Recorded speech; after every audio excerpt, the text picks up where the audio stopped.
No fears, no chains. Invites you to live a life of emotional abundance. Written by Vanessa Pisuto. Narrated by Belinda Sainsbury. Good morning, dear friends. Today, February 5th, our devotion is entitled, Do You Want to Be Healed? Our scripture reading is from John 5, verse 6. When Jesus saw him lying there and knew that he already had been in that condition a long time, he said to him, Do you want to be made well? Christine Caine, Australian author and preacher, had a difficult childhood. Abandoned by her biological parents, she suffered from bullying at school and sexual abuse for 12 years. Today, through her ministry, she is dedicated to helping other survivors of abuse and to prevent human trafficking.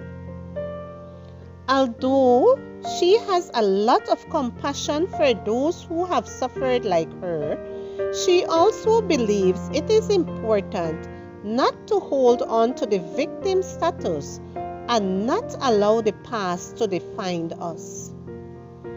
In her article, Do You Want to Be Healed?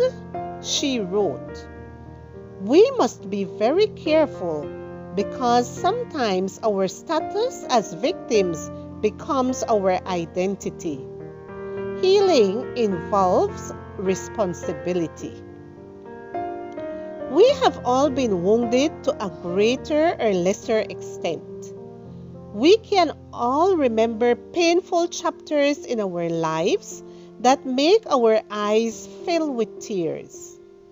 And, as Christine said, although having faith in Jesus does not give us amnesia, it does give us a choice.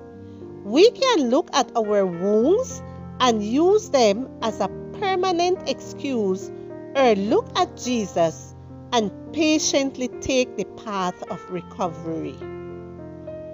In Falling Upward, theologian Richard Rohr explained that we tend to remain identified by the wound.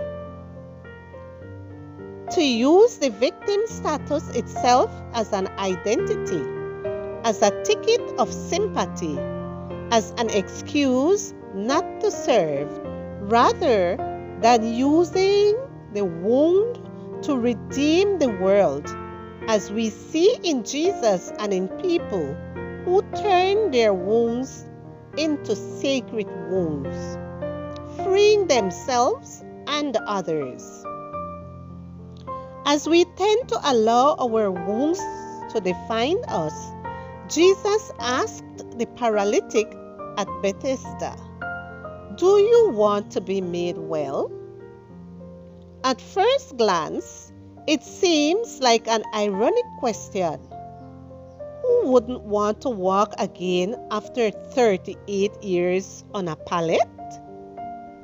However, Jesus was saying to him, Are you willing to take responsibility for finding work and not living any longer on charity?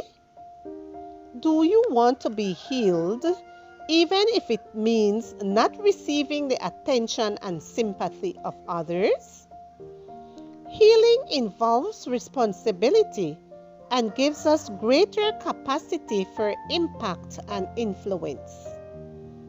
When that man got up, rolled up his pallet, and carried it under his arm, that symbol of his past became a powerful story of redemption. The past did not disappear, but Jesus transformed that pallet, which had been a prison, into an emblem of freedom. Jesus, I want you to heal all my wounds. You define me, not my past. When Jesus saw him lying there and knew that he already had been in that condition a long time, he said to him, "Do you want to be made well?" John 5 verse 6.